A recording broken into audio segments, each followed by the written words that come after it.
बिस्मिल्लाहिर्रहमानिर्रहीम। अस्सलाम वालेकुम स्टूडेंट्स, कैसे हैं आप? खैरियत से हैं? मुझे बताएं, आपको आवाज़ आ रही है?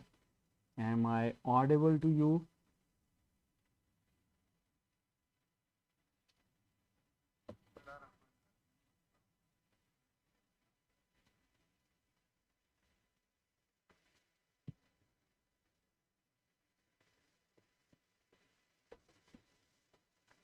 जी भाई,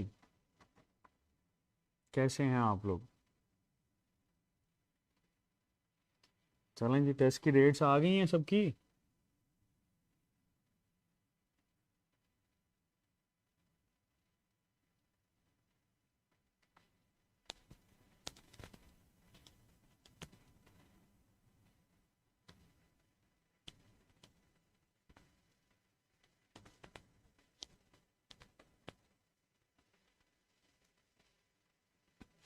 अच्छा जी।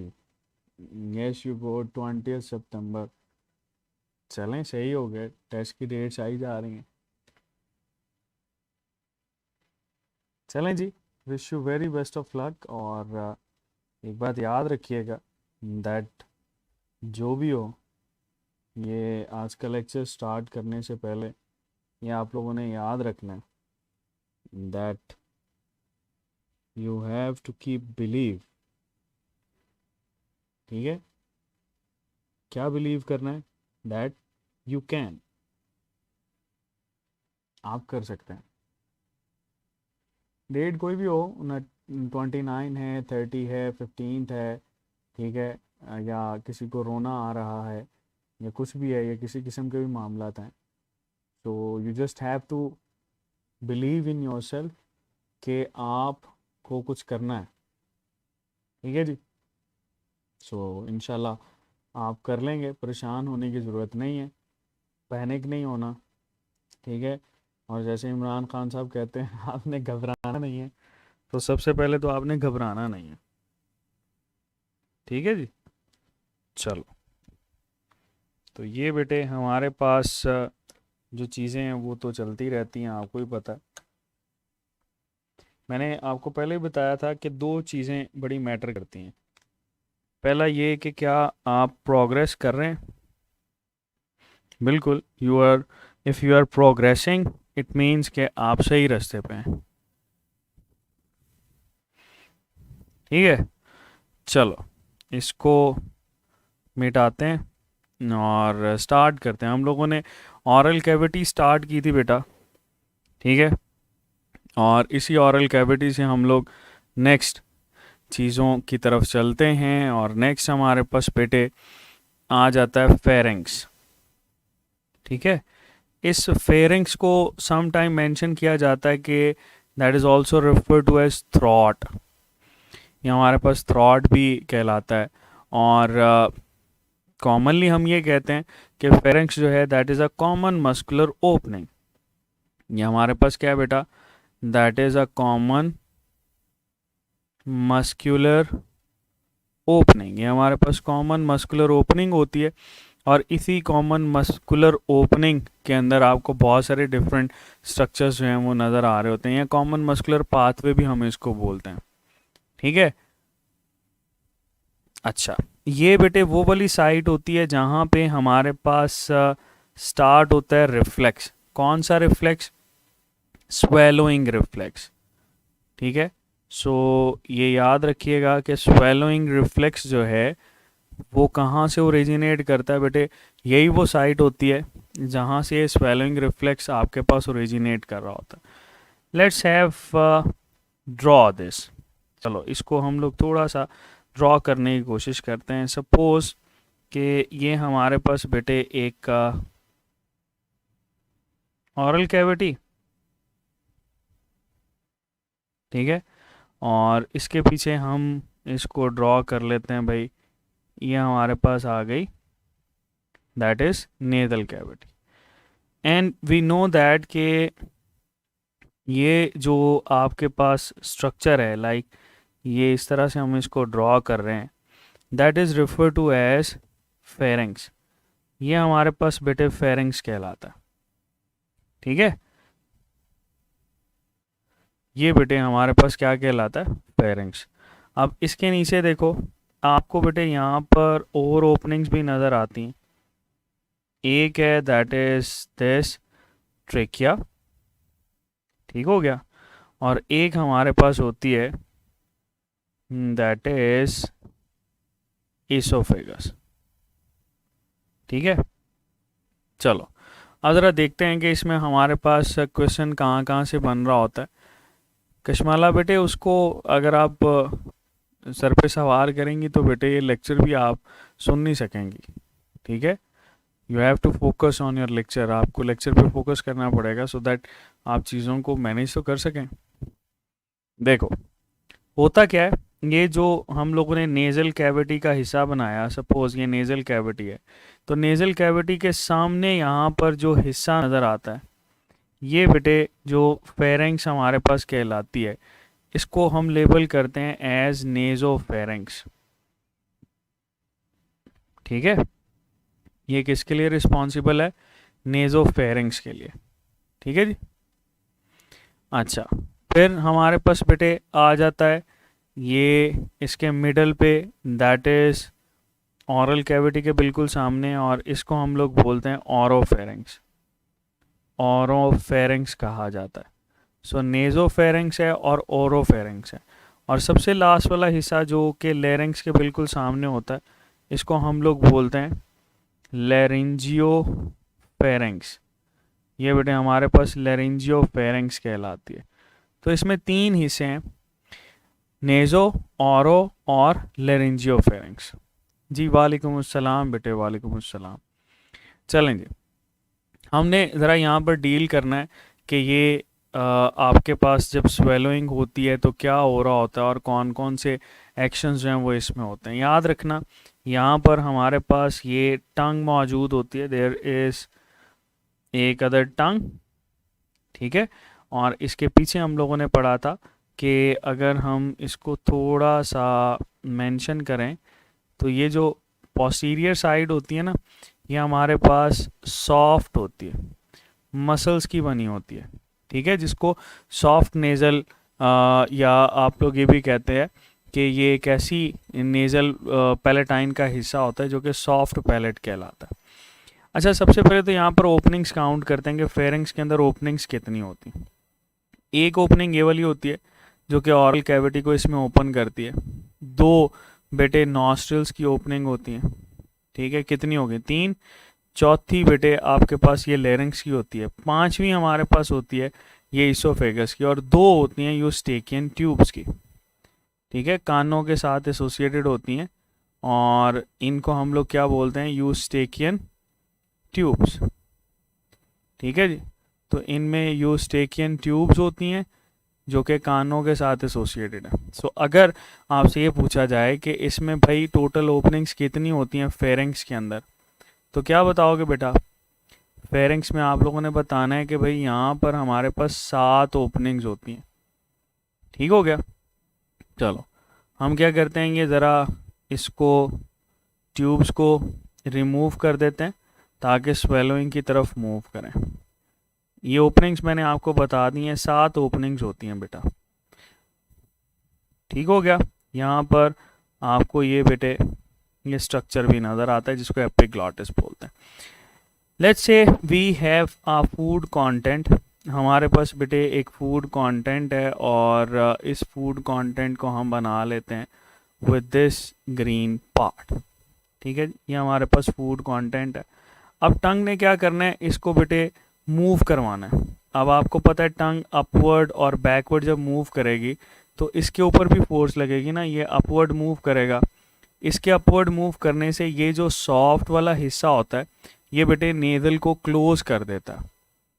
स्वेलोइंग के दौरान ना क्या होता है, ये यहाँ पर इस रास्ते को क्लोज कर देता है, यानी यहाँ पर हवा जो है वो आपके पास मूव नहीं होती।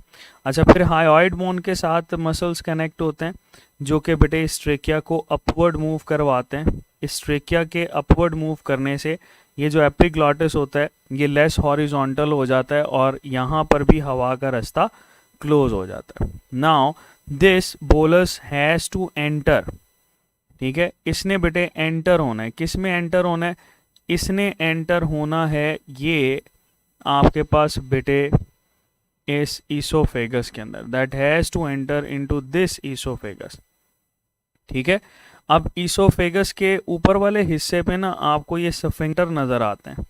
इस सफिंक्टर को क्या बोलते हैं हम लोग? That is refer to as upper oesophageal sphincter. ये बेटे अपर ईसोफेजियल सफिंक्टर होता है। अब इससे ये भी बात आपको याद रखनी चाहिए कि ये जो अपर ईसोफेजियल सफिंक्टर होता है ये नॉर्मली आपके पास क्लोज रहता है, यानी there is no gaseous exchange with reference to oesophagus. Oesophagus से गैशियस एक्सचेंज कोई नहीं होता।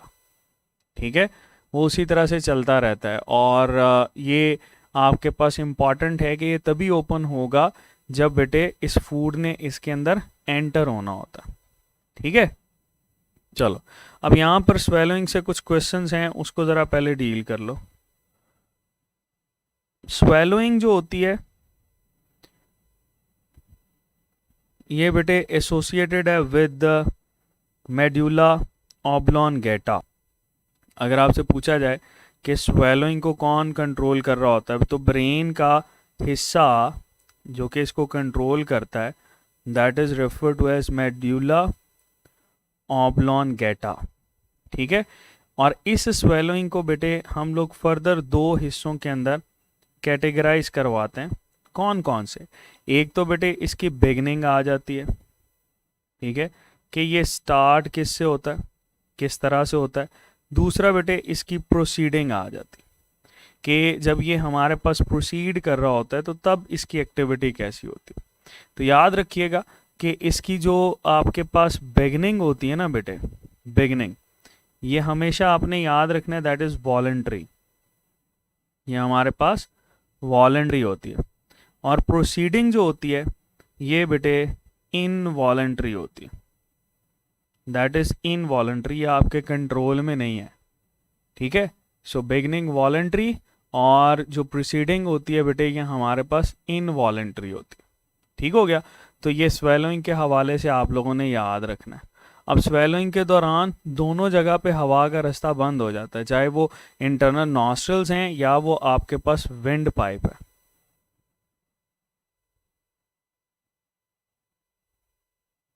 टिंग टिंग टिंग टिंग नहीं बेटे, बेल की आवाज़ मेरे साथ तो नहीं अटैच्ड है।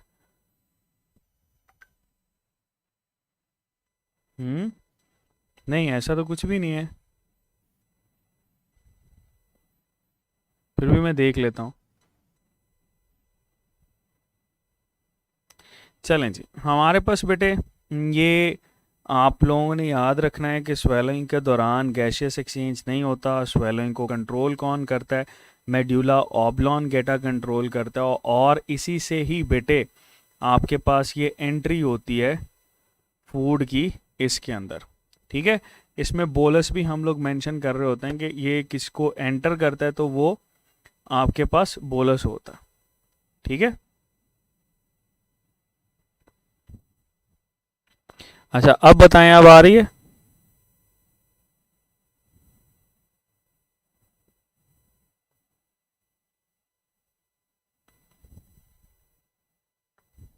बीप बीप बीप बीप हो रहा है, एक मिनट मुझे देखने दो।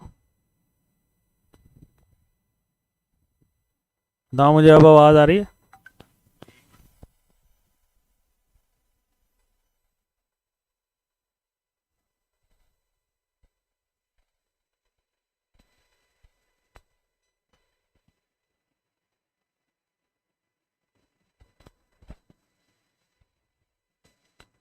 अच्छा जी, चलो इसको अब मेरे ख्याल से बेहतर हो जाएगा।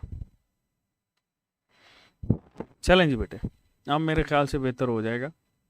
हमारे पास बेटे ये हम लोगों ने स्वेलोइंग को डिस्कस किया। अब स्वेलोइंग से आगे आप लोगों से मज़ीद क्वेश्चन पूछे जाते हैं।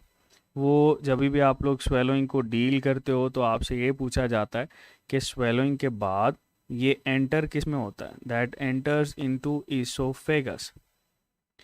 ये किस में एंटर होता है बेटा? ईसोफेगस में। ईसोफेगस हमारे पास क्या है? Oesophagus is refer to as passage way. ठीक है, ये हमारे पास पैसेज वे कहलाता है, that is a passage way.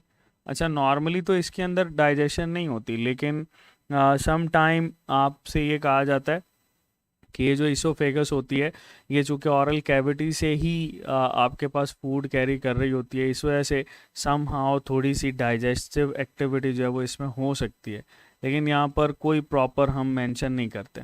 Length की बात करें तो 25 सेंटीमीटर बेटे ये हमारे पास लेंथ होती है। और ये कल हम लोगों ने यहाँ पर पढ़ा था, ये ऊपर वापस आओ, इन लेयर्स को दोबारा से रिकॉल करते हैं। ये देखो, एक सिरोसा हम लोगों ने पढ़ा था, ठीक है, जो सबसे आउटर होती है। उससे इंटरनल मस्क्यूलरिस पढ़ा था, जिसमें सर्कुलर इनर वाली साइड पर, लॉन्गिट्यूडनल आउटर वाली साइड पे होता है। फिर सब म्यूकोजा और सबसे इंटरनल म्यूकोजा डिस्कस किया था, ठीक है। तो इसी तरह से हम यहाँ पर ये जो पेरिस्टैल्टिक मूवमेंट यानी इसोफेगस के अंदर जो है ये पेरिस्टैल्सिस स्टार्ट होती है, और ये पेरिस्टैल्सिस बेटे किसकी वजह से हो रही होती है, that is because of smooth muscles. तो ये पेरिस्टैल्सिस किस वजह से है, ये बेटे हमारे पास कॉन्ट्रैक्शन होती है कॉन्टिन्यूस, और इसको हम लोग वेव लाइक कॉन्ट्रैक्शन भी बोलते हैं, that is also refer to as wave like contractions. और ये वेव लाइक कॉन्ट्रैक्शंस कॉन्टीन्यूसली आपके पास बेटे रिलैक्सेशन और जो कॉन्ट्रैक्शन है उसको शो कर रही होती हैं, और इसी से ही फूड जो है वो आगे चलता है। अच्छा, मुझे ये बताओ कि पेरिस्टैल्सिस स्टार्ट कहाँ से होती है और एंड कहाँ पे होती है। पेरिस्टैल्सिस बेटे ये जैसे ही स्वेलोइंग होती है तो हम इसका स्टार्ट पढ़ते हैं ईसोफेगस से। ये स्टार्ट होती है कहाँ से, ईसोफेगस से। तो ईसोफेगस वो वाली साइट होती है जहाँ से बेटा ये पेरिस्टैल्सिस स्टार्ट होती है। दूसरा, ये एंड कहाँ पर होती है बेटे, ये टर्मिनेशन या एंडिंग इसकी हम लोग पढ़ते हैं at the site of anal, ठीक है। एनल ओपनिंग तक ये चल रही होती है, बिकॉज अगर ये पेरिस्टैल्सिस रुक जाए तो आपके पास बेटे ये जो फूड कंटेंट होता है वो आगे ही ट्रेवल नहीं करेगा, ठीक है। सो ये बात याद रखिएगा। चलो, अब ज़रा इस ईसोफेगस की हम लोग यहाँ पर एक तस्वीर बना लेते हैं। सपोज बेटे ये हमारे पास आ गया oesophagus, suppose that is oesophagus, ठीक है। अब ईसोफेगस के अंदर ये आपको यहाँ पर जो सफिंक्टर नज़र आता है that is refer to as upper oesophageal sphincter, ठीक है। अपर ईसोफेजियल सफिंक्टर, ये अपर ईसोफेजियल सफिंक्टर इसके बिल्कुल टॉप पे होता है। फिर इसके लोअर पे होता है बेटा, that is known as lower oesophageal sphincter, या हम लोग इसको बेटे कार्डियक सफिंक्टर भी बोलते हैं, ठीक है।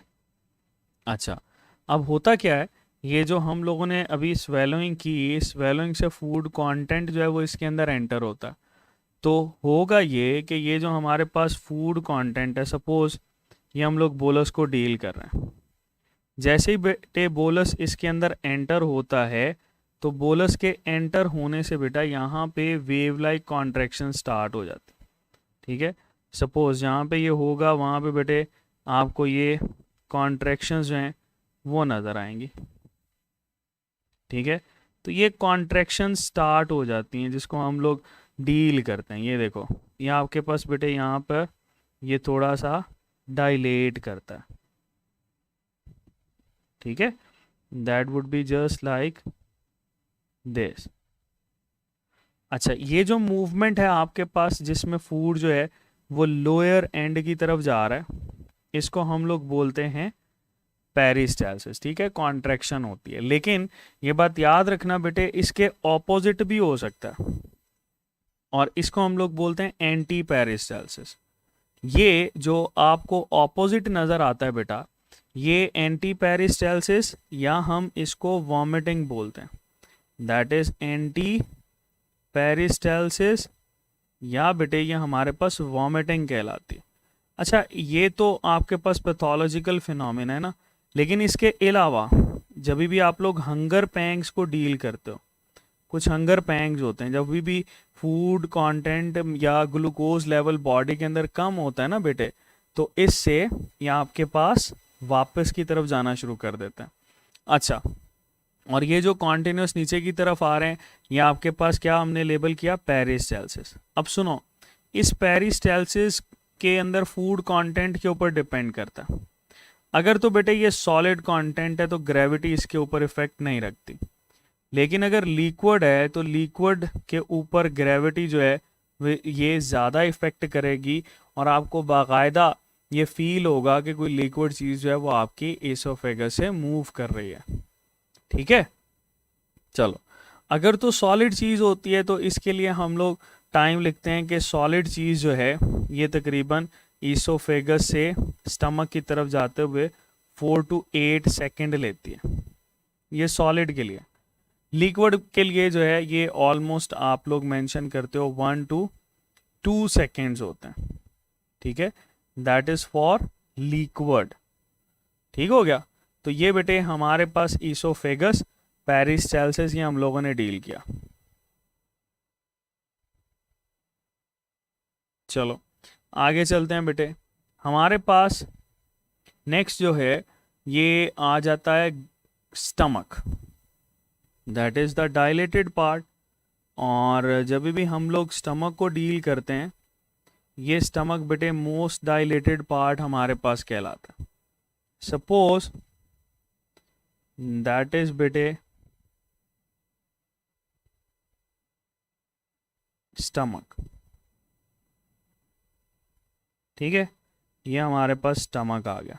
अब इस स्टमक के हिस्से होते हैं, जैसे आपके पास बेटे इस एंटीरियर एंड के ऊपर ये सफिंक्टर नज़र आता है। क्या लेबल करते हैं हम इस सफिंक्टर को, that is refer to as cardiac sphincter. ठीक है, इसको लोअर इसोफेजियल सफिंक्टर भी बोलते हैं।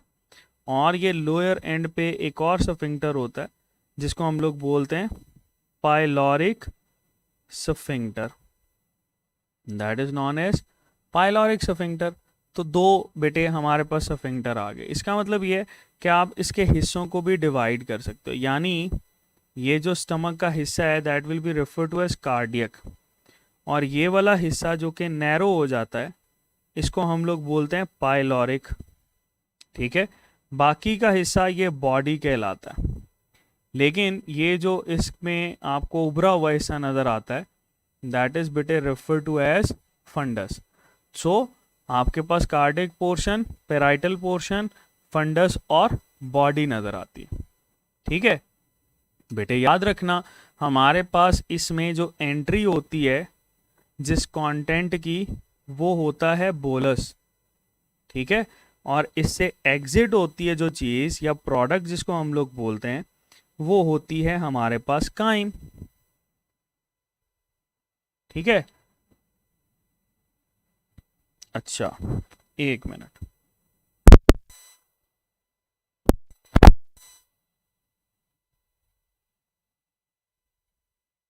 अब बताओ जरा, अब बेहतर हुआ है बेटे आवाज़ में?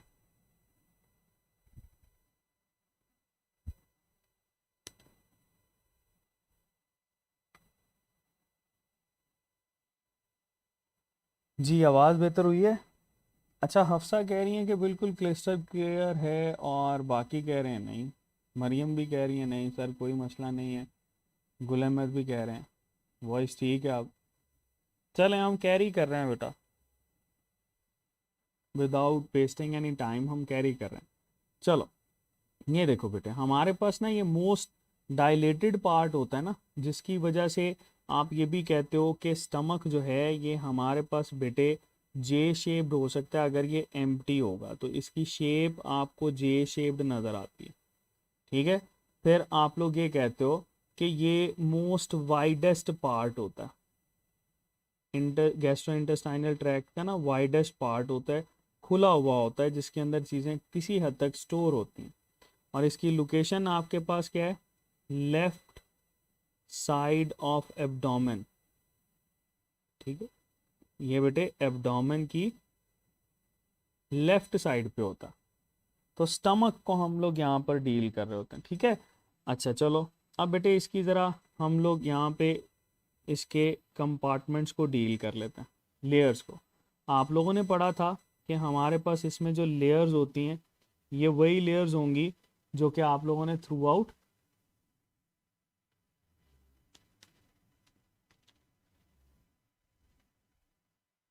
बेटे आप लोगों ने थ्रू आउट पढ़ा था कि इसमें नज़र आएंगी। चलो हम ज़रा उसको ड्रॉ कर लेते हैं।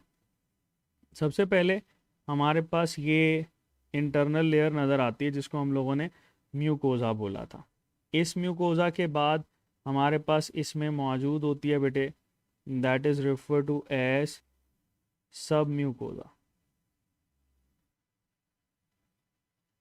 ठीक है, ये बेटे हमारे पास ये बिल्कुल सब म्यूकोज़ा। सब म्यूकोज़ा के बाद हमें इसमें मस्क्यूलैरस लेयर नज़र आती है। ठीक है, अब मस्क्यूलैरस में याद रखना है, इसमें ना आपको 3 तरह की लेयर्स नज़र आती हैं मस्क्यूलैरस के अंदर। कौन कौन सी 3 तरह के मसल होते हैं वो देख लेते हैं। जो इसकी इंटरनल साइड होती है ना, सबसे अंदर वाली, उसमें ना ये हमें ऑब्लीक मसल्स नज़र आते हैं, ऑब्लीक तिरछे। ठीक है, मिडल में आपको ये बेटे स्मूथ सर्कुलर मसल जो हैं वो नज़र आ रहे होते हैं। ठीक है, और आउटर में बेटे ये आपको लॉन्गिट्यूडनल मसल्स नज़र आते हैं, और ये लॉन्गिट्यूडनल मसल्स जो होते हैं बेटा ये इसको सपोर्ट करते हैं। ठीक है, अच्छा फिर आपके पास बेटे सबसे आउटर पे हमें ये जो लेयर नज़र आती है इसको हम लोग बोलते हैं बेटा, दैट इज़ क्या बोलते हैं बताओ, सिरोसा। ठीक है, ये हमारे पास सिरोसा, ये सिरोसा आ जाती है। सो कनेक्टिव लेयर देखो, ये हमारे पास सिरोसा है, सिरोसा बेटे इसको प्रोटेक्ट करती है। ये हमारे पास इसमें जो सेंटर में है दैट इज़ मस्क्यूलैरस। ये मस्क्यूलैरस या मसल लेयर जो है ये आपके पास मूवमेंट स्टोर करती है। फिर ये आपके पास बेटे सब म्यूकोजा, सब म्यूकोजा पड़ा था, और ये वाला हिस्सा that is refer to as mucosa. Mucosa is associated with secretion. ठीक है, अब देखो बेटे ये आपके पास 4 लेयर्स हम लोग बना रहे होते हैं। अब इन 4 लेयर्स में से आप इसकी एक्टिविटी को डील करते हो। ये जो हमारे पास ऑब्लीक मसल्स होते हैं ना, याद रखना, ये जो ऑब्लीक मसल्स होते हैं, ये ऑब्लीक मसल्स इसमें मैकेनिकल डाइजेशन स्टार्ट करवाते हैं वाया द हेल्प या मैकेनिज्म ऑफ चर्निंग। और ये जो 2 मसल्स होते हैं जिसमें आपके पास लॉन्गिट्यूडनल और सर्कुलर स्मूथ मसल्स आते हैं, यहाँ पे सर्कुलर प्लस लॉन्गिट्यूडनल लिख लेते हैं। तो ये सर्कुलर प्लस लॉन्गिट्यूडनल जो है बेटा ये हमारे पास यहाँ पे मूवमेंट करवाते हैं पेरिस्टालसिस। सो पेरिस्टालसिस भी है और चर्निंग भी है यहाँ पर। ठीक है, दोनों ही मूवमेंट्स बेटे यहाँ पर चल रही होती हैं, और चर्निंग को हम लोग बोलते हैं कि ये मैकेनिकल डाइजेशन करवाती है, that is responsible for mechanical digestion. अच्छा, अगर हम ये सबसे इंटरनल लेयर यानी म्यूकोजा की बात करें तो यहाँ पे आपको ये एपिथेलियल सेल की लेयर नज़र आती है जो कि बेटे कॉलमनर एपिथेलियल सेल्स कहलाते हैं। ये याद रखना, ये हमारे पास कौन से सेल्स होते हैं, कॉलमनर एपिथेलियल सेल्स होते हैं। ये कॉलमनर एपिथेलियल सेल्स बेटे यहाँ पे सिक्रीशन के लिए रिस्पॉन्सिबल होते हैं। ठीक है, और वो सिक्रीशन आपको बेटे यहाँ पे गैस्ट्रिक जूस के तौर पर जो है वो नज़र आती है। तो ये बात याद रखिएगा कि यहाँ पर बेटे इसकी जो इंटरनल लाइनिंग होती है ये सिक्रीट करती है जूस को, जिसको गैस्ट्रिक जूस हम लोग बोलते हैं। ठीक है, अब ये आपको पता होना चाहिए कि ये जो हमारे पास म्यूकोजा है इसमें सेल्स कौन कौन से होते हैं। चलो बेटे पहले हम सेल्स को देख लेते हैं, फिर उसके बाद वापस आएंगे इसकी तरफ। सेल्स हमारे पास बेटे 4 तरह के होते हैं। कौन कौन से, पहला आपको यहाँ पे म्यूकस सेल्स नज़र आते हैं, देयर आर म्यूकस सेल्स। बताओ ज़रा म्यूकस सेल्स क्या काम करते हैं बेटा, क्या क्या सिक्रीशन कर रहे होते हैं बताओ। म्यूकस सेल्स में सिक्रीशन कौन कौन सी होती है। म्यूकस सेल्स में याद रखना बेटे जो सिक्रीशन हमें नज़र आती हैं वो दो हैं। एक इसमें सिक्रीशन हो रही होती है म्यूकस की, जो कि प्रोटियोग्लाइकेन है। दूसरा बेटे ये बाइकार्बोनेट सिक्रीट करता है, दैट सिक्रीट बाइकार्बोनेट। अच्छा, फिर हमारे पास बेटे यहाँ पर मौजूद होते हैं parietal cells, there are parietal cells. और ये पेराइटल सेल्स को अगर हम लोग डील करें तो बेटे ये पेराइटल सेल्स क्या क्या प्रोड्यूस करते हैं। इन पेराइटल सेल से हमारे पास प्रोड्यूस होता है सबसे पहले HCl। HCl आपको पता है, इस HCl को हम लोग बोलते हैं कि ये इसकी pH को मेंटेन करता है।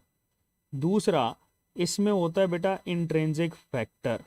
तो ये दो चीज़ें आप इसके साथ एसोसिएट कर रहे हो, तो कौन कौन सी बेटा, इसमें हमारे पास आ जाता है दैट इज HCl और इंट्रिंसिक फैक्टर। बेटे यहाँ पर ऐड करो, ये जो HCl होता है ये रिस्पॉन्सिबल होता है for the activation of pepsinogen. ये एक्टिवेशन करवाता है किसकी, ऑफ पेप्सिनोजन। पेप्सिनोजन की एक्टिवेशन करवाना बेटे ये इसका काम है। अच्छा, इंट्रिंसिक फैक्टर क्या करता है? इंट्रिंसिक फैक्टर बेटे ये रिस्पॉन्सिबल होता है विटामिन B12 की एब्जॉर्प्शन के लिए, ठीक है, या आयरन हम लोग बोलते हैं, उसकी एब्जॉर्प्शन जो है वो भी स्टमक के अंदर यही करवा रहा होता है। हाँ, समटाइम ये ज़रूर पूछा जाता है कि ये जो हमारे पास से इंट्रिंसिक फैक्टर है इसकी नेचर क्या होती है। तो ये बात याद रखना, that is glycoprotein in nature, ठीक है। ये जो आपके पास इंट्रिंसिक फैक्टर होता है इसकी नेचर जो होती है वो ग्लाइकोप्रोटीन होती है। नेक्स्ट बेटे हमारे पास जो सेल्स प्रोड्यूस होते हैं जिनको हम लोग डील करते हैं वो हैं एंटीरोक्रोमाफिन सेल्स, ठीक है। एंटीरो मतलब इनर साइड पे, एंटीरोक्रोमाफिन सेल्स, ठीक है। ये एंटीरोक्रोमाफिन सेल्स जो होते हैं बेटा ये हमारे पास ऐसे सेल्स हैं जो कि सिक्रीशन करवाते हैं। किस चीज़ की सिक्रीशन करवाते हैं? They are responsible for the secretion of histamine, ठीक है। हिस्टामीन, हिस्टामीन क्या करती है बेटा, याद रखना, ये जो हमारे पास हिस्टामीन होती है ये स्टिमुलेट करती है एसिड को, HCl को, दैट स्टिमुलेट HCl या एसिड। तो एसिड या HCl को स्टिमुलेट करना किसका काम है? एंटीरोक्रोमाफिन का काम होता है। अच्छा, लास्ट पे हमें नज़र आते हैं इसके चीफ सेल्स। तो बेटे यहाँ पर जब चीफ सेल्स को हम लोग डील करते हैं तो चीफ सेल्स देख लो कौन कौन से हैं, कौन कौन सी सिक्रीशन करते हैं, पहले इनके नाम लिख लो। चीफ सेल्स की जगह पे ना सम टाइम आपके पास जाइमोजिन सेल्स की टर्म भी यूज होती है, ठीक है, या बेटे हम इनको पेप्टिक सेल्स भी बोलते हैं या चीफ सेल बोला जाता है। ये चीफ सेल्स जो हैं वो सिक्रीट क्या क्या करते हैं? These chief cells are responsible for the secretion of, पहला ये हमारे पास बेटे पेप्सिनोजन सिक्रीट करते हैं, इसी वजह से तो हम इसको बोलते हैं कि ये चीफ सेल्स होते हैं। दूसरा ये बेटे रिस्पॉन्सिबल होते हैं for the secretion of gastric lipase. लेकिन ये बात याद रखिएगा, आपने FSC एंट्री टेस्ट के लेवल के ऊपर यहाँ पर ये कभी भी नहीं लिखना कि ये हमारे पास जो है वो लिपिड की डाइजेशन यहाँ पर हो रही होती है, ठीक है, वो कभी भी आपने बेटे यहाँ पर ऐड नहीं करना। बात समझ में आई? तो ये बात याद रखिएगा, 4 तरह के हमारे पास सेल्स होते हैं जो कि बेटा सिक्रीशन के लिए रिस्पॉन्सिबल हैं। और सिक्रीशन कौन सी है बेटे हमारे पास? सिक्रीशन कहलाती है गैस्ट्रिक जूस। चलो वापस आते हैं बेटे यहाँ पे स्टमक की तरफ। तो स्टमक में ये जो सेल्स हैं इन्होंने गैस्ट्रिक जूस प्रोड्यूस किया, ठीक है। और ये हम इसको पहले मिटा लेते हैं। आपसे ये पूछा जाता है कि इसमें गैस्ट्रिक जूस जो होता है इसकी बेटे वैल्यू क्या होती है, मतलब गैस्ट्रिक जूस जो है वो कितने से कितनी कंसंट्रेशन में प्रोड्यूस होता है। तो हर खाने के बाद ना ये तकरीबन 400 से लेकर 800 ml तक प्रोड्यूस होता है पर मील, ठीक है, हर खाने के बाद ये इतना ही प्रोड्यूस हो रहा होता है। ओके हो गया। अच्छा, फिर आपने यहाँ पर डील करना है कि इसकी बेटे लोअर लाइनिंग के ऊपर आपको कुछ और सेल्स नजर आते हैं जो कि एंडोक्राइन सेल्स होते हैं। ठीक है, इन एंडोक्राइन सेल्स में बेटे एक हमारे पास सेल्स आते हैं जिनको हम लोग लेबल कर रहे होते हैं एज जी सेल्स। और बेटे याद रखना, ये जी सेल्स गैस्ट्रिन हार्मोन प्रोड्यूस करते हैं जो कि गैस्ट्रिक जूस की प्रोडक्शन करवाते हैं। और दूसरा, इनमें होते हैं डी सेल्स। इनमें कौन से सेल्स होते हैं? D cells. ये डी सेल्स बेटे प्रोड्यूस करते हैं सोमैटोस्टैटिन को। सोमैटोस्टैटिन। और ये सोमैटोस्टैटिन जो है ये HCl को इनहिबिट करता है, याद रखना। ठीक है, ओके। अच्छा, फिर बेटे आपको इसकी जो लाइनिंग होती है, इस लाइनिंग के ऊपर यहाँ पर ना ये ऐसे रफ अपीयरेंस नज़र आती है। इस रफ अपीयरेंस को क्या बोलते हैं? That rough appearance is refer to as rugae. ठीक है, जिससे बेटे सरफेस एरिया जो है वो इंक्रीज होता है, तो इसको हम लोग रोग बोलते हैं। ओके जी। अच्छा, यहाँ पर जुमर पूछ रही हैं कि ऑक्जेंटिक सेल्स कौन से होते हैं? बेटे यही जो आपके पास पेराइटल सेल्स होते हैं ना, इन्हीं का ही दूसरा नाम हमारे पास होता है ऑक्जेंटिक सेल्स। ठीक है, याद रखिएगा। चलो, ये बेटे हमारे पास स्टमक को हम लोग डील करते हैं। मुझे ये बताओ, क्या स्टमक के अंदर एब्जॉर्प्शन ऑफ फूड होती है? Is there any absorption of food in stomach? बताओ। एब्जॉर्प्शन ऑफ फूड की बात करें बेटा, तो absorption of food in stomach नहीं होती। ठीक है, लेकिन अगर आपसे ये पूछा जाए क्या इसमें एब्जॉर्प्शन हो रही होती है? बिल्कुल बेटे, इसमें एब्जॉर्प्शन होती है। किस चीज़ की एब्जॉर्प्शन होती है? इसमें एब्जॉर्प्शन में आप लोगों ने डील करना है कि यहाँ पर जो एब्जॉर्प्शन होती है बेटे, वो एस्पिरीन हो सकती है, डिस्परीन जिसको आप लोग बोलते हो। ठीक है, इसमें बेटे इथानोल यानी शराब आपके पास एब्जॉर्ब हो सकती है।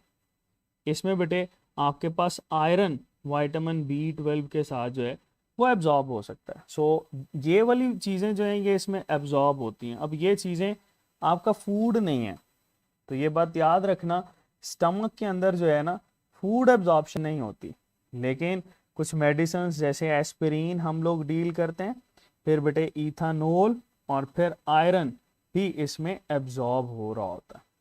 ठीक हो गया। चलो, इसमें ना एक और चीज ऐड करते जाओ कि स्टमक के अंदर लेयरिंग होती है। अब लेयरिंग क्या होती है? लेयरिंग होती है जो आपने खाना पहले खाया है ना, वो लोअर लेयर पे चला जाएगा, जो बाद में खाया वो अपर लेयर पे चला जाएगा। ठीक है, चलो यहाँ पर इसकी कैपेसिटी भी देख लो। ये जो हमारे पास एम्प्टी स्टमक होता है, खाली स्टमक, इसकी बेटे कैपेसिटी होती है तकरीबन 500 ml। और फुल कैपेसिटी या मैक्सिमम कैपेसिटी देखें तो ये इसका बढ़ जाती है, और ये बढ़कर बेटे आपके पास 4 लीटर तक हो जाती है। ठीक है, फिर बात याद रखना। अब अगेन इसका मतलब ये नहीं है कि हम यहीं पर रिजिड हो जाएं, या आपके पास वेरी कर रही होती है बेटे, कुछ में यही होती है, कुछ में इससे चेंज भी हो रही होती है। चलो, ये हमारे पास स्टमक हम लोगों ने डील किया। आगे चलते हैं बेटा। स्टमक से आगे हमारे पास नज़र आता है स्मॉल इंटेस्टाइन। स्मॉल इंटेस्टाइन, ये इसको स्मॉल बाउल भी बेसिकली हम लोग बोल रहे होते हैं। और ये जो स्मॉल इंटेस्टाइन होती है ना बेटे, ये हमारे पास ऐसा हिस्सा होता है जिसकी लेंथ सबसे ज़्यादा है। ठीक है, लेंथ वाइज ये सबसे ज़्यादा है, लेकिन इसका जो आप डायामीटर देखते हो ना, जैसे यहाँ पे मेंशन कर लो कि अगर हम इसकी लेंथ की बात करते हैं, फर्ज करो मैं ये कहता हूँ कि इसकी लेंथ की बात करते हैं, तो इसकी लेंथ होती है बेटे 6 to 7 मीटर। 6 to 7 metre. और बेटे आप इसमें फीट की बात करो तो ये तकरीबन हमारे पास 17 फीट तक जाता है, ऑलमोस्ट 17 फीट तक। ठीक है। और अगर बेटे आप इसके डायामीटर की बात करो कि इसका डायामीटर कितना होता है, तो बेटे डायामीटर के लिहाज से ये आपके पास बहुत छोटा है, तकरीबन 2 to 4 सेंटीमीटर तक इसका डायामीटर होता है। ठीक है जी। सो ये लेंथ और डायामीटर बेटे ये हम लोग डील करते हैं। अच्छा, अब मुझे ये बताओ कि स्टमक से स्मॉल इंटेस्टाइन तक फूड आते हुए कितना टाइम लगता है। अगर मैं ये कहूँ स्टमक से स्मॉल इंटेस्टाइन की तरफ फूड को आते हुए कितना टाइम लगता है, तो क्या बताओगे। इट टेक्स 4 to 5 आवर्स, जो कि स्टमक से इस फूड को लेकर आता है स्मॉल इंटेस्टाइन की तरफ। ओके, चलो ये बात याद रखिएगा।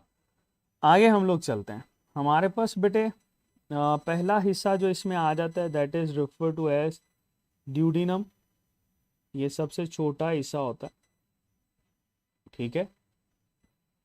दूसरा हिस्सा बेटे जो इसमें आ जाता है दैट इज जेजुनम। तीसरा हिस्सा बेटे जो कि इसमें आ जाता है दैट इज इलियम। तो ये 3 हिस्से हमारे पास मौजूद हैं।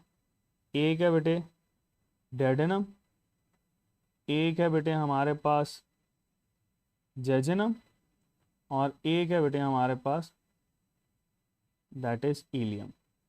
ठीक है जी। तो ये बात याद रखिएगा, ये इलियम हमारे पास मौजूद होते। तो ये 3 हिस्से हैं। ठीक है।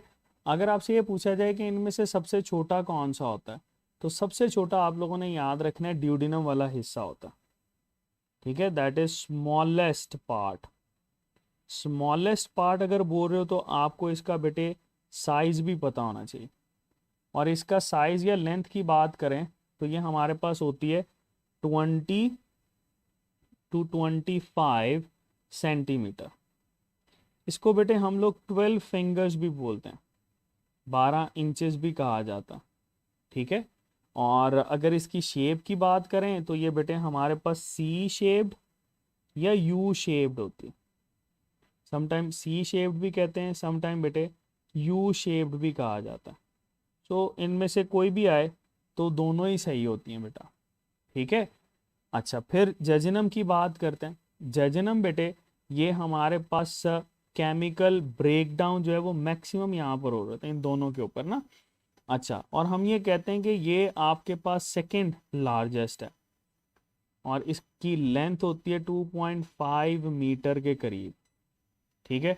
जिसको अगर हम लोग फीट में देखें तो ये फीट में हमारे पास आ जाती है कोई तकरीबन 4 to 7 feet. That is about 4 to 7 feet बेटे ये इसमें आ जाती है। इसका मतलब होता है एम्प्टी या हंग्री। ठीक है। इसका मतलब क्या होता है, एम्प्टी। मतलब ये एम्प्टी इस वजह से बोलते हैं कि मरने के बाद सबसे पहले जो चीज़ जो हिस्सा जो है वो आपके पास खाली होता है वो ये होता है। इसके लिए टर्म हम लोग एम्प्टी या हंग्री की भी यूज़ कर रहे होते हैं। चलो लास्ट पे हम लोग बात करते हैं इलियम की। तो इलियम बेटे ये हमारे पास लार्जेस्ट हिस्सा होता है, that is the largest part. और ये जो बेटे लार्जेस्ट पार्ट होता है इसमें आपके पास लेंथ कितनी होती है बताओ। ये तकरीबन बेटे 4 मीटर तक इसकी लेंथ होती है। ठीक है। और ये हिस्सा हमारे पास ट्विस्टेड या कॉइल्ड हिस्सा होता है। इसको हम लोग बोलते हैं कि हिस्सा हमारे पास ट्विस्टेड है या बेटे कॉइल्ड होता है। आपको बहुत ज़्यादा इंटरमिक्स ये जो चीज़ें नज़र आ रही होती हैं वो यहीं पर होती हैं। क्लियर। चलो ये बेटे हमारे पास इसकी लेंथ है। अब यहाँ पर सुन लो कि ये जो आपके पास बेटे थ्रू आउट हम लेंथ की बात करते हैं। सपोज ये हमारे पास बेटे आ गई लेंथ, इसमें इनलेट कितने होते हैं और आउटलेट कितने होते हैं सफिंक्टर्स, उनको देख लेते हैं। इनलेट सफिंक्टर बेटे जो कि इसमें एंटर हो रहा होता है ना, एक तो हमारे पास होता है पाइलोरिक। ठीक है। दूसरा सफिंक्टर ऑफ ऑडी। तो 2 इसमें ऐड होते हैं। जो इसका एग्जिट होता है या रिमूवल होता है वो हमारे पास क्या होता है, वो बेटे इलियोकोलिक स्फिंक्टर। तो चलो आप यहाँ से इसकी एंट्री और एग्जिट भी बता दो। एंट्री इसमें होती है काइल की, सॉरी काइम की, क्योंकि काइम बनता है ना, काइम के बाद, और इसमें एग्जिट होता है बेटे काइल। ठीक है, इसको आप लोग सबस्ट्रेट और प्रोडक्ट के साथ भी एसोसिएट कर रहे होते हो। चलो बेटे आगे चलते हैं। हमारे पास ये जो स्मॉल इंटेस्टाइन है जिसको हम लोग सी शेप्ड स्ट्रक्चर बोलते हैं, that would be just like this. ये बेटे हमारे पास ये सी शेप्ड स्ट्रक्चर होता। ठीक है, सपोज हम यहाँ पे सी शेप स्ट्रक्चर बना लिए, इसको सी शेप या यू शेप भी हम लोग बोलते हैं, that is refer to as C shape, C shaped, या बेटे यू शेप्ड स्ट्रक्चर भी बोलते हैं। ठीक है जी। अब इसके अंदर ना आपको डिफरेंट चीज़ें नज़र आती हैं, जैसे ये देखो यहाँ पर बेटे हमारे पास होता है एक gland, that is refer to as pancreatic gland. ठीक है, पैंक्रियाज इसमें हमारे पास मौजूद होता है। तो pancreas is just like this. हो गया। चलो अब यहाँ पर ही बेटे आपको जो है ये लीवर नज़र आता है। ठीक है, लीवर को थोड़ा सा हम ऊपर बना लेते हैं, इसके लिए हमें इसको नीचे करना पड़ेगा। चलो ये हमने नीचे कर लिया। अब हम बनाते हैं ज़रा लीवर को। लीवर बेटे दैट इज द स्ट्रक्चर जो कि ये इस तरह का मौजूद होता। ठीक है, ये लीवर आ गया। अब लीवर के अंदर हम लोग ये भी पढ़ते हैं कि भाई यहाँ पर एक और स्ट्रक्चर होता है जो कि बेटे ये इस तरह से डक्ट बनाता है। ठीक है, that is just like this. चलो अब हम लोगों ने ये पढ़ा है कि लीवर जो होता है इसके बेटे दो हिस्से, दो लोब होते हैं, एक राइट लोब होता है और एक हमारे पास लेफ्ट लोब होता है। ठीक है, चलो आपको पता है कि इसमें आपको बेटे डक्ट्स नज़र आती हैं, जैसे इसमें हिपैटिक डक्ट है, सपोज हम ये कह लेते हैं दैट इज बेटे राइट हिपैटिक डक्ट। ठीक है, और दूसरा बेटे इसमें हम कह देते हैं that is left hepatic duct. तो राइट हिपैटिक डक्ट और लेफ्ट हिपैटिक डक्ट मिलती हैं तो आपके पास क्या बनेगी, कॉमन हिपैटिक डक्ट। लेबल करो, ये हमारे पास बेटे आती है, अगर इसकी बात करते हैं that will be refer to as right hepatic duct. अगर बेटे इसकी बात करें तो ये हमारे पास आती है लेफ्ट हिपैटिक डक्ट। अगर बेटे आप इस दोनों की बात करते हो तो ये हमारे पास आ जाती है कॉमन हिपैटिक डक्ट। ठीक है, तो ये दोनों मिलती हैं। जैसे ये देखो हम ये यहाँ पर इसको अगर मिलाते हैं तो ये दोनों मिलती हैं। इन दोनों के मिलने से बेटा आपको एक और कॉमन पाथवे नज़र आता है यहाँ पर, इसको बोलते हैं बेटे कॉमन बाइल डक्ट। ये हमारे पास क्या कहलाती है, that will be refer to as common bile duct. So ये कॉमन बाइल डक्ट है। बाइल मतलब ये इसकी सिक्रीशन है, तो बाइल को लेकर जाना ये इन दोनों का काम होता है। अब यहाँ पर एक और चीज़ सुनो कि अगर बाइल की कंपोजिशन आपको पता है ना कि बाइल की कंपोजिशन क्या होती है, तो आप इजीली बेटे इसमें इसको डील कर सकते हो। बताओ ज़रा बाइल की कंपोजिशन क्या होती है, बताओ बेटे इसमें बाइल की कंपोजिशन क्या होती है हमारे पास, आइडिया है किसी को? What is the composition of bile?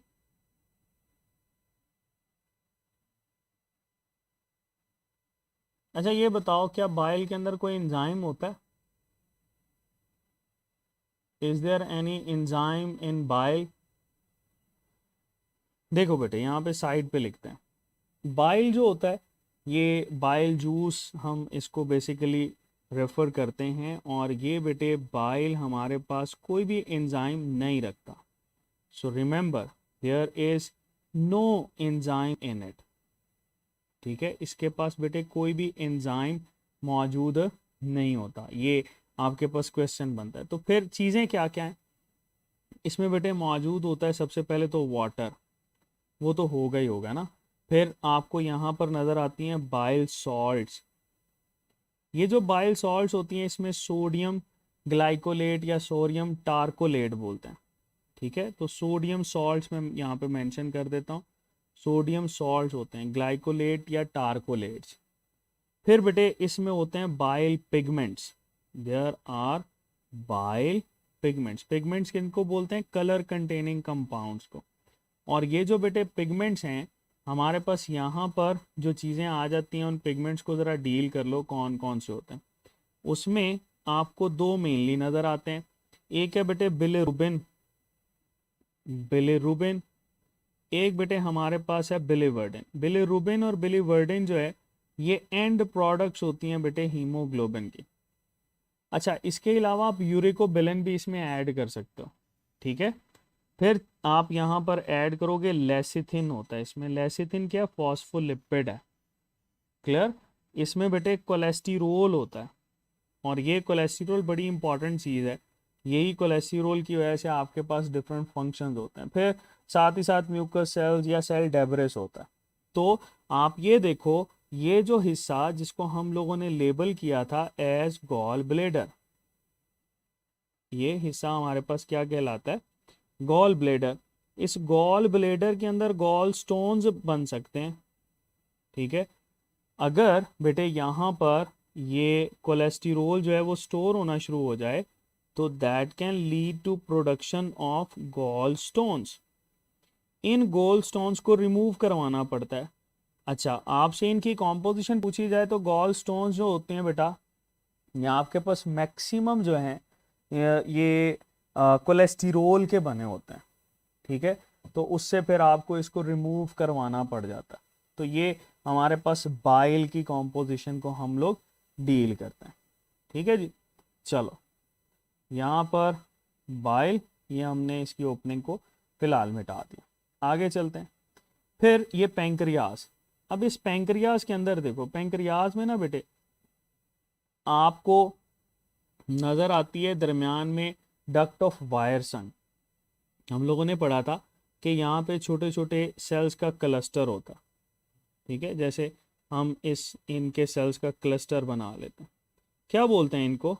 इसको बेटे एसिनार सेल्स का क्लस्टर बोलते हैं। There are acinar sales.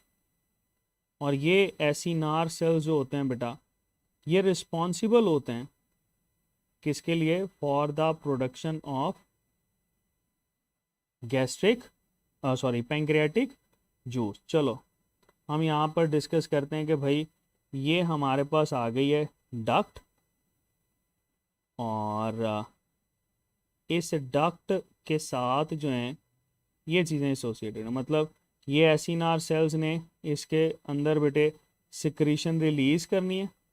ठीक है, और इसी सिक्रीशन की वजह से आपको बेटे यहाँ पर ये डक्ट बनती हुई दिखाई देती है। इस डक्ट का नाम भी सुन लो। इस डक्ट का नाम क्या होता है? इसका नाम है बेटे, that is duct of Wirsung. Duct of Wirsung. ठीक है बिल्कुल मोहे बेटे स्टर्कोबिलिन ही होता है, इसको यूरिकोबिलिन या स्टर्कोबिलिन बोलते हैं, वही कलर दे रहा होता। अच्छा, डक्ट ऑफ वायरसन। फिर बेटे आपके पास ये जो चीज़ें हैं ये आपस में दोबारा से मिलती हैं, यानी ये हमारे पास डक्ट आ गई। ठीक है, ये कुछ यूं इस तक पहुंचती है, और ये डक्ट और ये दूसरे वाली डक्ट बेटे ये जब आपस में मिलती हैं तो यहाँ पे ना स्वॉलन पार्ट बनता है, ये वाला, दैट इज स्वॉलन पार्ट। फिर ये एंटर हो जाते हैं इस हिस्से में। तो यहाँ पर बेटे आपको ये जो स्फिंक्टर नज़र आता है, that sphincter is refer to as sphincter of Oddi. तो यहाँ पे लेबल करो, ये जो हिस्सा जो कि बेटे दोनों डक्ट्स के मिलने से बना, इसको बोलते हैं एम्पूला। एम्पूला तो वैसे किसी भी स्वॉलन पार्ट को बोलते हैं। लेकिन बेटे ये एम्पूला ऑफ वेटर कहलाता है। और ये जो बेटे हमारे पास स्फिंक्टर कहलाता है, इस स्फिंक्टर को क्या नाम देते हैं? That is refer to as sphincter of Oddi. इसको बेटे हम लोग बोलते हैं स्फिंक्टर ऑफ ऑडी, जो कि इसमें ओपन होता है। और दूसरा ये यहाँ पे स्फिंक्टर हमने ऑलरेडी पढ़ा ऊपर, कौन सा होता है? Pyloric sphincter. ठीक है, तो ये बेटे हमारे पास इसमें जूसेस प्रोड्यूस होते हैं। अच्छा, अब जरा पैंक्रियाटिक जूस की तरफ आ जाते हैं कि पैंक्रियाटिक जूस में कौन कौन सी चीज़ें मौजूद होती हैं। चलो यहाँ पर बेटे हम ऐड कर लेते हैं पैंक्रियाटिक जूस। बेटे ये जो पैंक्रियाटिक जूस होता है that contains maximum of the secretions. ठीक है, हर तरह के फूड कंटेंट को ये ब्रेक कर सकता है। यहाँ पे आप लोगों ने ये याद रखना है कि दैट इज कलरलेस। ये क्या होता है? कलरलेस। सबसे पहला तो ये पॉइंट याद रखो, ये हमारे पास कलरलेस होता है and that is also odourless. इसकी बेटे कोई खुशबू या कोई स्मेल नहीं होती। ठीक है, अच्छा फिर आप लोगों ने याद रखना है कि डेली बेसिस के ऊपर ये कितना प्रोड्यूस होता है? That is producing about 500 to 800 ml per day. ठीक है, 500 से 800 ml पर डे ये प्रोड्यूस हो रहा होता है। अच्छा, फिर आपको ये पता होना चाहिए कि ये हमारे पास अल्कलाइन पीएच पे काम करता है या एसिडिक पे। तो बेटे ये याद रखना, ये अल्कलाइन पीएच पे काम कर रहा होता है। कितनी पीएच? अल्कलाइन पीएच ऑलमोस्ट 8 के राउंड अबाउट ये काम करता है। ठीक है, तो ये बेटे आप इस पैंक्रियाटिक जूस के साथ एसोसिएट करते हो। चलो इसमें देख लेते हैं सिक्रीशन कौन कौन सी। सिक्रीशन बेटे हमारे पास इस पैंक्रियाटिक जूस के अंदर आपको नज़र आती है। सबसे पहले इलास्टेज को मेंशन कर लेते हैं, इसमें इलास्टेज होता है। ठीक है, फिर बेटे आप यहाँ पर डील करते हो दैट इज़ फॉस्फोलाइपेज। फॉस्फोलाइपेज जो है ये फॉस्फोलिपिड्स को तोड़ने के लिए यूज़ होता है। ठीक है, फिर इसके साथ बेटे आपको नज़र आता है काइमोट्रिप्सिन। काइमोट्रिप्सिन, ठीक है, फिर आपको नज़र आता है ट्रिप्सिनोजेन। ठीक है, तो आप इसको अगर ऐड करना चाहते हो तो यहाँ पर ट्रिप्सिनोजेन ऐड कर सकते हो, जो कि बाद में कन्वर्ट होता है ट्रिप्सिन के अंदर। फिर हमें बेटे यहाँ पर नज़र आता है carboxy peptidase, that is refer to as carboxy peptidase. ठीक हो गया, यह हमारे पास नज़र आता है। फिर हमारे पास यहाँ पर पैंक्रियाटिक एमाइलेज नज़र आता है। देयर इज पैंक्रियाटिक एमाइलेज, और इस पैंक्रियाटिक एमाइलेज का एक और नाम भी है बेटे, क्या बोलते हैं हम इसको? That is known as amylopsin. ये हमारे पास रेफर किया जाता है एमाइलॉप्सिन। ठीक है, फिर बेटे हमें यहाँ पर नज़र आता है पैंक्रियाटिक लाइपेज। सो ये वो वाली सिक्रीशंस हैं बेटा जो कि फंक्शन परफॉर्म करती हैं इसके ऊपर। ठीक है, सो मैक्सिमम देखो आपके पास हर तरह के फूड कंटेंट को ब्रेक करने वाली बेटे सिक्रीशंस या एंजाइम्स यहाँ पर मौजूद होते हैं। ठीक है, अच्छा अगर हम ये कहें कि ये बेटे हमारे पास अगर स्टार्च को तोड़ता है तो स्टार्च को किसके अंदर तोड़ेगा? तो बेटे याद रखना, ये स्टार्च के ऊपर एक्ट करता है और इस स्टार्च को बेटे ब्रेक कर देता है इसके किसके अंदर? डाइपेप्टाइड के अंदर। तो यहाँ पर आपको बेटे माल्टोज नज़र आता है। ठीक है, यहाँ पर समटाइम ग्लूकोज या आइसोमाल्टोज भी नज़र आ रहा होता है।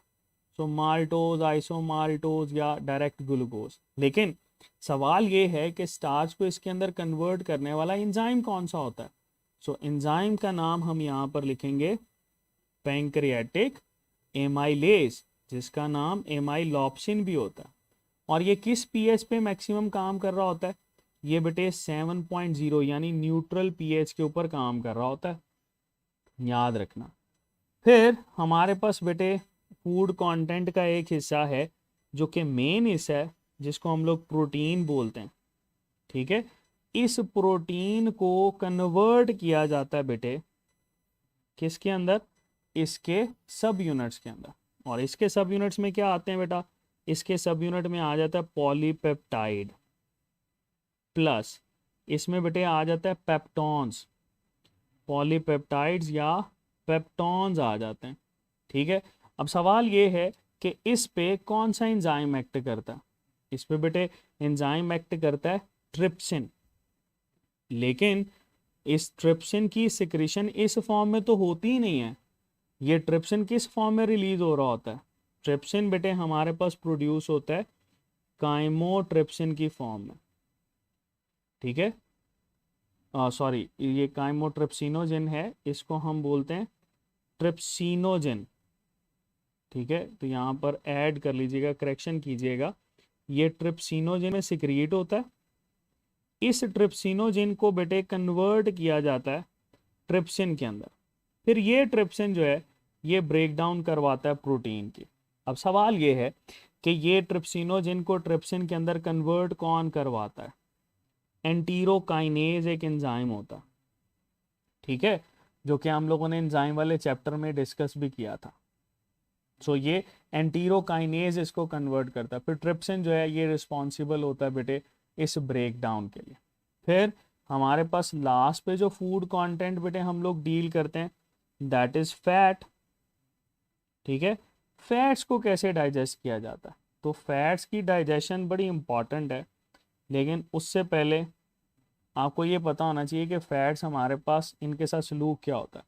इनके साथ ना ये बाइल सलूक करता है, क्या करता है, बाइल बेटे इमल्सिफिकेशन, ठीक है, इमल्सिफिकेशन। तो यहाँ पर आप पहले ऐड कर लो इमल्सिफाइड फैट, ठीक है। तो फैट को इमल्सिफाइड फैट के अंदर कन्वर्ट करना that is the function of bile.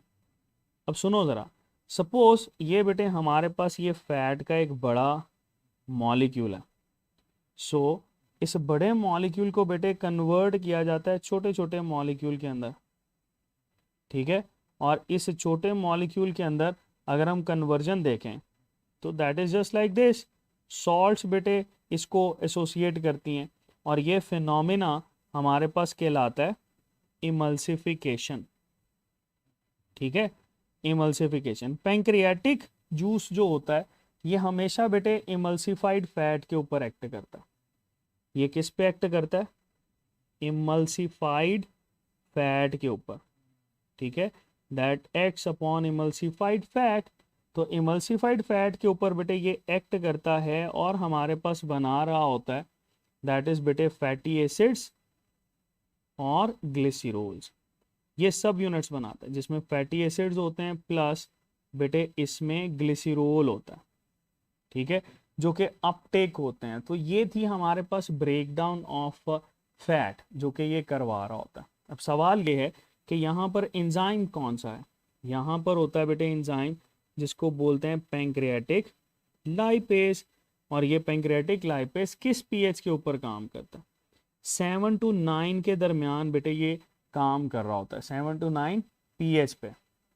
अच्छा, फिर एक और चीज़ यहाँ पर सुनते जाओ, यहाँ पर एक और कंपोनेंट होता है सोडियम बाइकार्बोनेट, ठीक है जी। ये सोडियम बाइकार्बोनेट क्या काम कर रहा होता है, इसका काम होता है न्यूट्रलाइज करना, that is responsible for neutralisation. तो न्यूट्रलाइज करना बेटे ये इसका काम होता है। तो ये हमारे पास कुछ चीज़ें थी, कुछ एंजाइम्स थे जो कि हम लोगों ने पैंक्रियाटिक जूस के डील किए।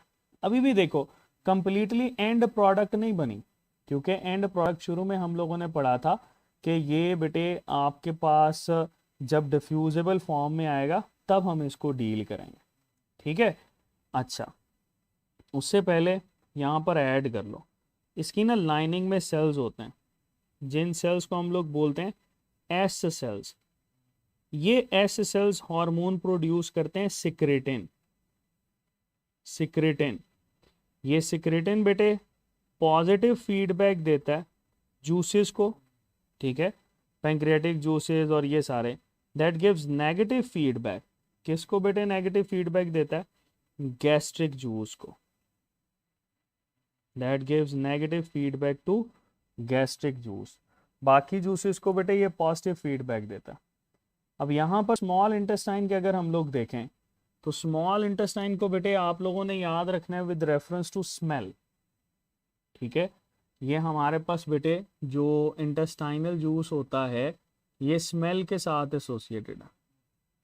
किसके साथ एसोसिएटेड है बेटे? स्मेल के साथ, क्योंकि यहीं से बेटे आपके पास स्मेल प्रोड्यूस होती है।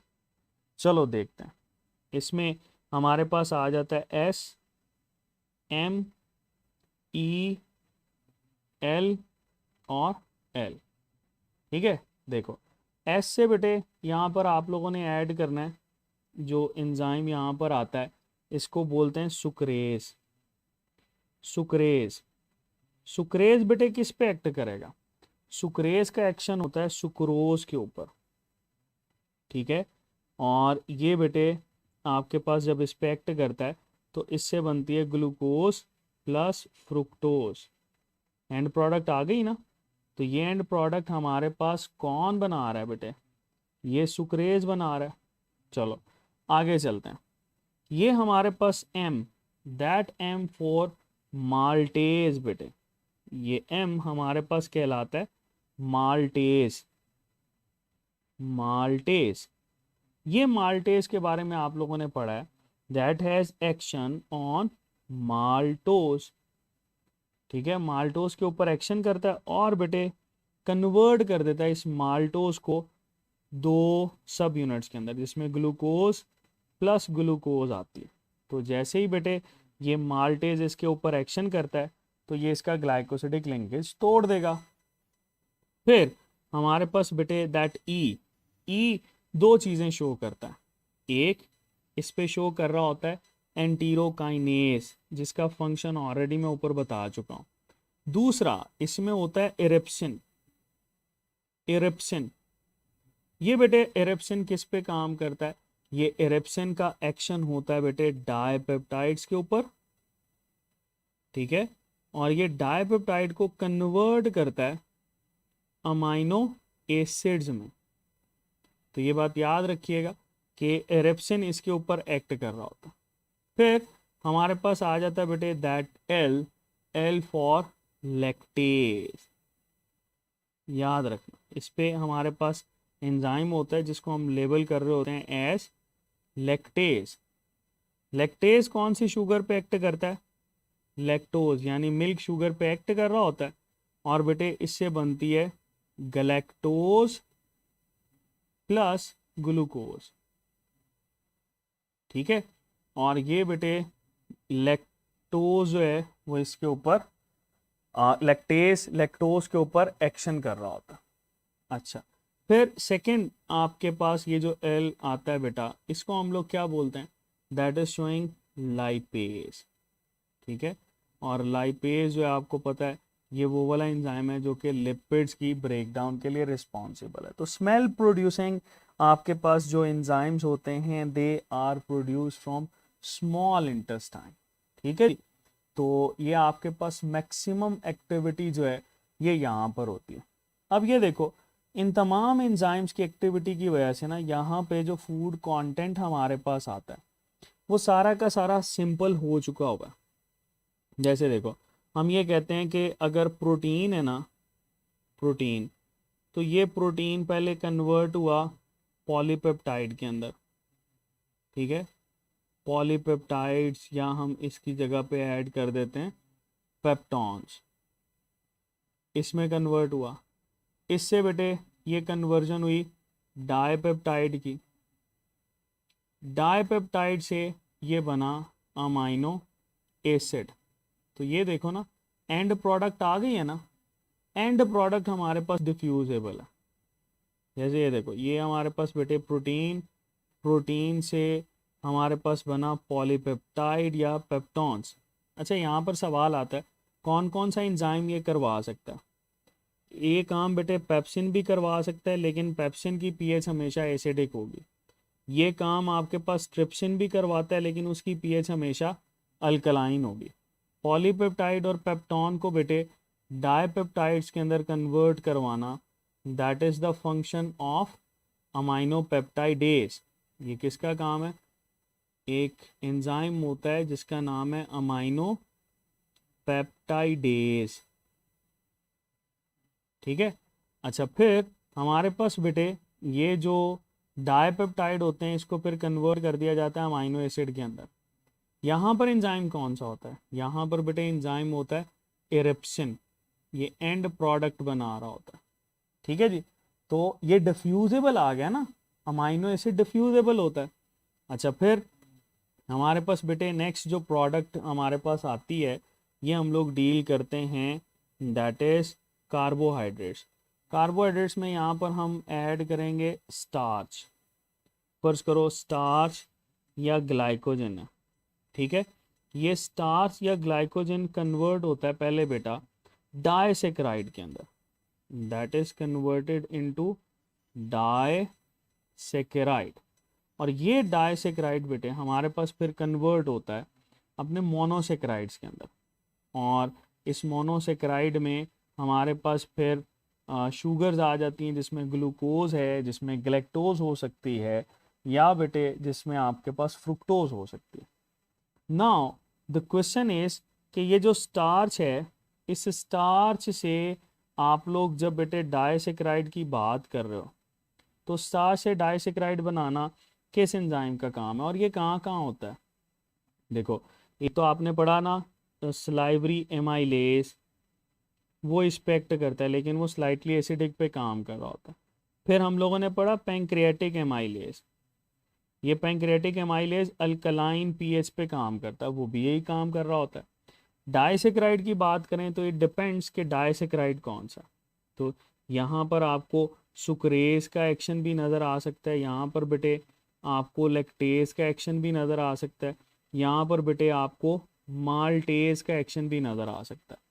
और इन तमाम एक्शंस के बाद हमारे पास ये जो एंड प्रोडक्ट निकलती है बेटे, दैट इज मोनोसेक्राइड। ये भी हमारे पास क्या है? डिफ्यूजेबल है। इस मोनोसेक्राइड को ग्लूकोज कह रहे होते हैं आप लोग। अच्छा, फिर बेटे हमारे पास लिपिड्स आ जाते हैं। ये जो लिपिड्स होते हैं ये पहले कन्वर्ट होते हैं इमल्सिफाइड फैट्स के अंदर, they are converted into emulsified fats. Emulsified fat से बेटा ये कन्वर्ट होते हैं फैटी एसिड के अंदर, या आप इसमें ग्लिसरॉल ऐड कर लेते हो। अब सवाल ये है कि ये जो आपके पास लिपिड्स बने, इन लिपिड्स को ये इमल्सिफाइड फैट्स के अंदर कन्वर्ट करना, ये किसका काम है? मेनली बेटे ये काम है हमारे पास बाइल का। ठीक है। और अगर आपसे पूछा जाए कि इमल्सिफाइड फैट्स को फिर फैटी एसिड्स के अंदर कन्वर्ट करता है कौन, तो ये हमारे पास काम है बेटे किसका? पैंक्रियाटिक लाइपेज का। सो पैंक्रियाटिक लाइपेज ये काम करता है। Now we have diffusible forms. ठीक है। हमारे पास बेटे ये डिफ्यूजेबल फॉर्म्स हैं जिसमें आपको ये अमाइनो एसिड्स नज़र आते हैं, मोनोसेक्राइड्स नज़र आते हैं, फैटी एसिड्स या ग्लिसरॉल नज़र आते हैं। ये डिफ्यूजेबल फॉर्म्स वो हैं बेटा जो कि इजीली डाइजेस्ट हो जाती हैं। ठीक है। कहाँ पर डाइजेस्ट होती हैं बेटे? They are easily digested into small intestine. और स्मॉल इंटेस्टाइन का बेटे आपने जो हिस्सा पढ़ा है यहाँ पर, ठीक है, वो कौन सा है?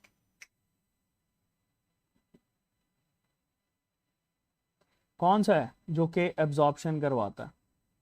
बताओ ज़रा, स्मॉल इंटेस्टाइन का कौन सा हिस्सा बेटे यहाँ पर एब्जॉर्प्शन करवा रहा होता है? बताओ भाई, एब्जॉर्प्शन ऑफ फूड हमारे पास कौन करवाता है? बताओ, बता सकते हो?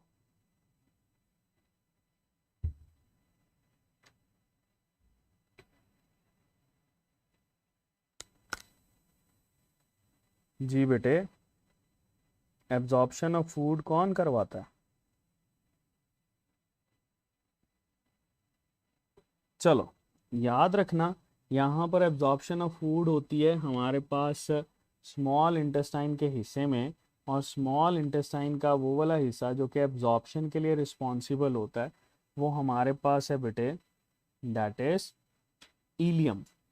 ठीक है, और ये जो इलियम होती है ना, इस इलियम के ऊपर बेटे ये आपको इस तरह की बेटे एक्सटेंशंस नज़र आती, there are finger like projections on it.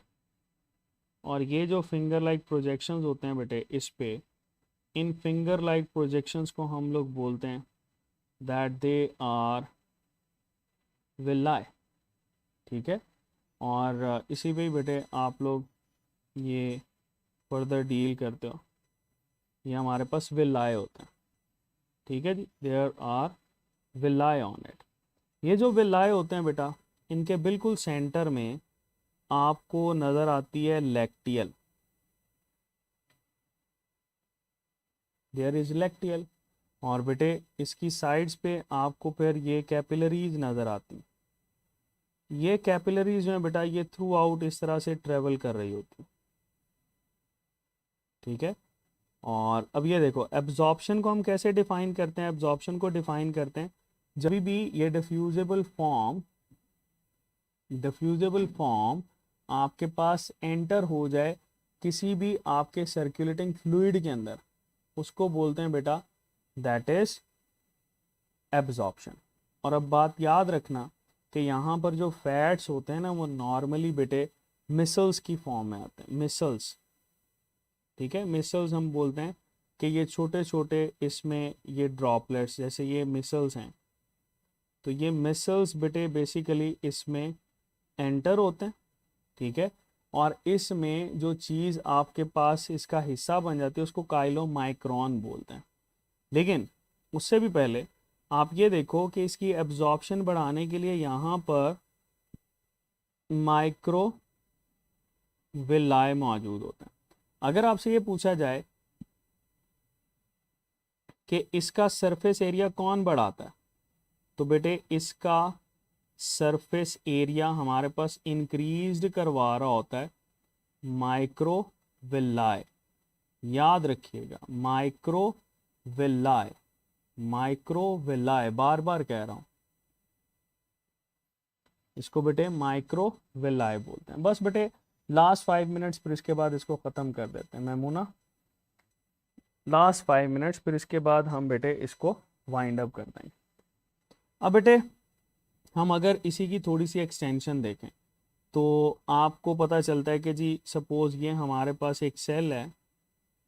ठीक है, थोड़ा सा बड़ा कर लेते हैं, ये हमारे पास सेल है और इस सेल में ये बेटे एक्सटेंशंस नज़र आती हैं।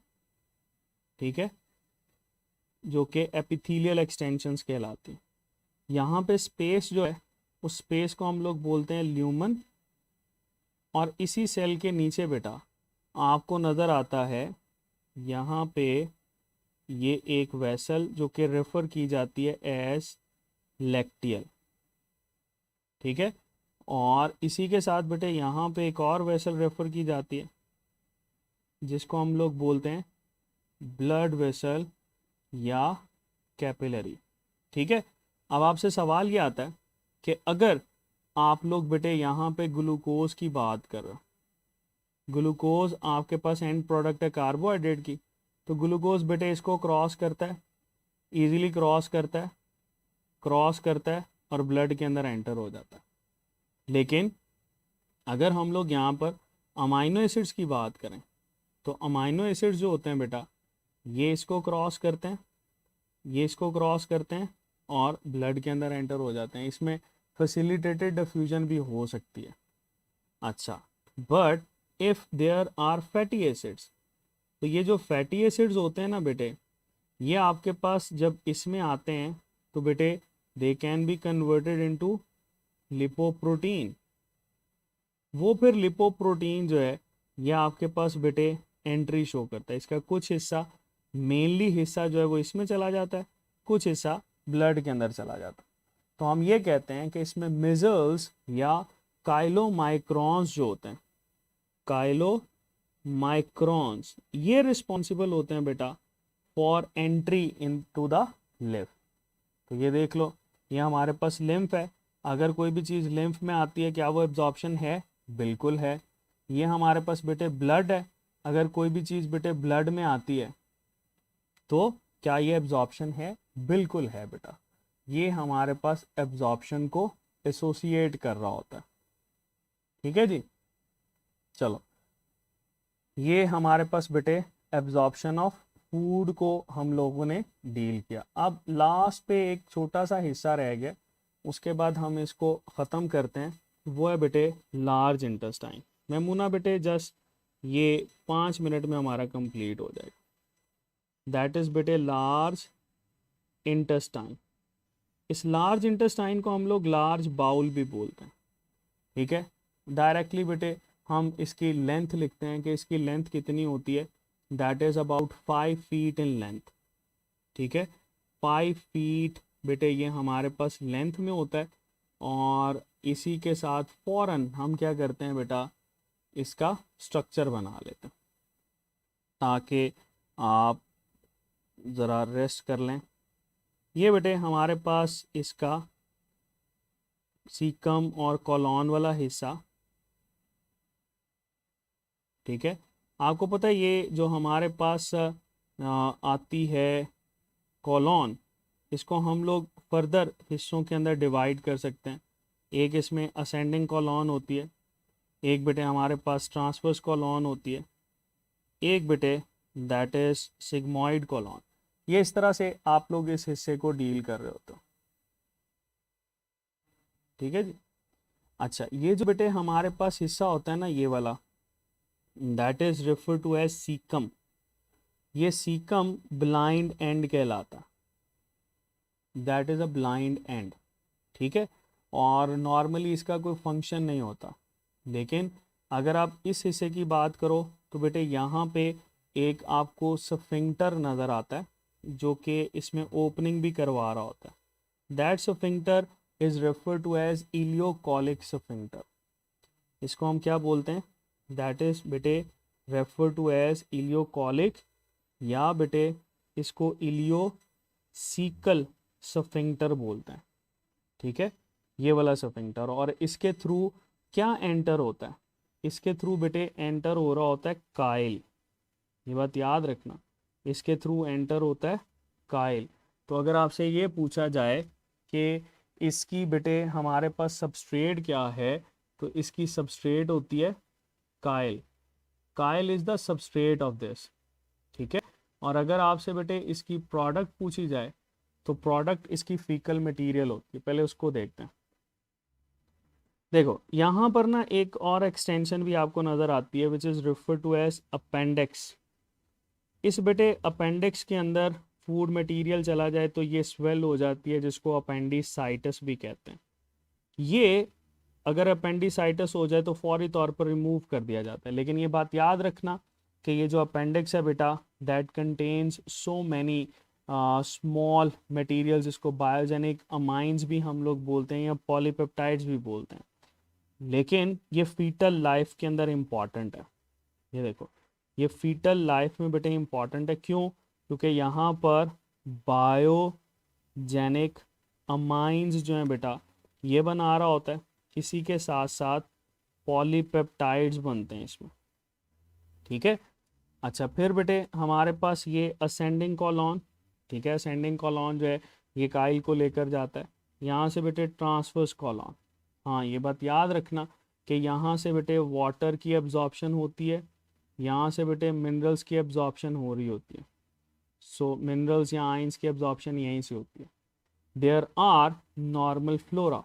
और बेटे अगर हम इस नॉर्मल फ्लोरा की बात करें तो इस नॉर्मल फ्लोरा के अंदर हमें मोस्टली बैक्टीरिया नज़र आते हैं जो कि ई कोलाई है। ठीक है, दैट इज़ ई कोलाई। ये ई कोलाई बेटे वाइटामिन प्रोड्यूस करता है। कौन कौन से? इसमें वाइटामिन के प्रोड्यूस होता है।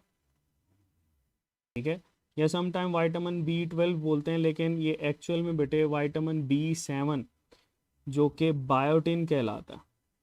ठीक है, वो प्रोड्यूस हो रहा होता है। ओके हो गया। तो ये नॉर्मल फ्लोरा बेटे इसमें ये काम करता है। फिर इसी के बाद आपको यहाँ पे डिसेंडिंग कॉलॉन नज़र आती है। ठीक है, उससे बेटे सिग्मॉइड कॉलॉन। सिग्मॉइड कॉलॉन के लेवल के ऊपर आपको बेटे आगे रेक्टम नज़र आती है, and that rectum can store faecal material in it. यहाँ पर ये क्या होता है बेटे, फीसेस स्टोर होते हैं थोड़ी देर के लिए, और ये फीकल मटेरियल नॉर्मली ग्रेनिश या येलोइश कलर के होते हैं। अब बेटे यहाँ पे सफिंक्टर को देख लेते हैं। इसके एंड पे दो सफिंक्टर होते हैं, यहाँ पर होती है एनल कैनाल, ठीक है, वो सुन लो। एनल कैनाल का बेटे साइज होता है 1 to 2 सेंटीमीटर, 1 to 2 सेंटीमीटर। और ये इंटरनल हम लोगों ने शुरू में पढ़ा था कि इसका जो इंटरनल ये स्मूथ मसल्स होते हैं, ये अंदर वाली साइड पे इंटरनल स्मूथ स्फिंक्टर्स, और बेटे ये हमारे पास आ जाते हैं एक्सटर्नल स्ट्राइएटेड। और ये स्ट्राइएटेड आपके वॉलंटरी कंट्रोल में है, और ये क्या कंट्रोल करते हैं, ये बेटे कंट्रोल कर रहे होते हैं यहाँ पर डेफिकेशन रिफ्लेक्स। और यही डेफिकेशन रिफ्लेक्स की वजह से आपके पास बेटे फीकल मटेरियल बॉडी से पास आउट होता है। बच्चों में ये कंट्रोल में नहीं होता, ठीक है, लेकिन बेटे एडल्ट्स के अंदर ये कंट्रोल में होता है। सो ये वॉलंटरी इनवॉलंटरी एक्शन जो है वो हम लोग इसका डील कर रहे होते हैं। तो ये बेटे हमारे पास डाइजेस्टिव सिस्टम था।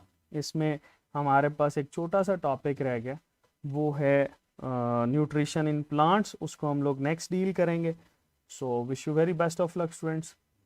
इसमें अगर कोई क्वेश्चन है तो आप पूछ सकते हैं।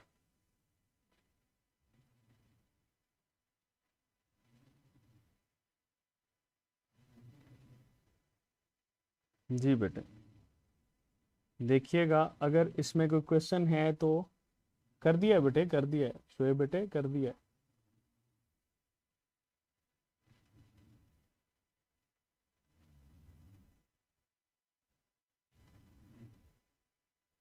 बताओ कोई क्वेश्चन है कि नहीं।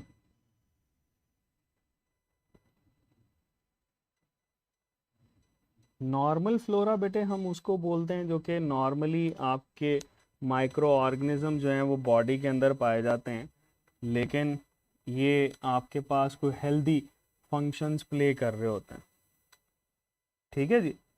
तो ये नॉर्मल फ्लोरा होता है। जैसे हम लोग यहाँ पर ई कोलाई को डील करते हैं। ओके बेटे, ओके, अल्लाह हाफिज़। अल्लाह हाफिज़ बेटे। ये आप लोगों ने याद रखना है, नेक्स्ट हम लोग इसको डिस्कस करेंगे।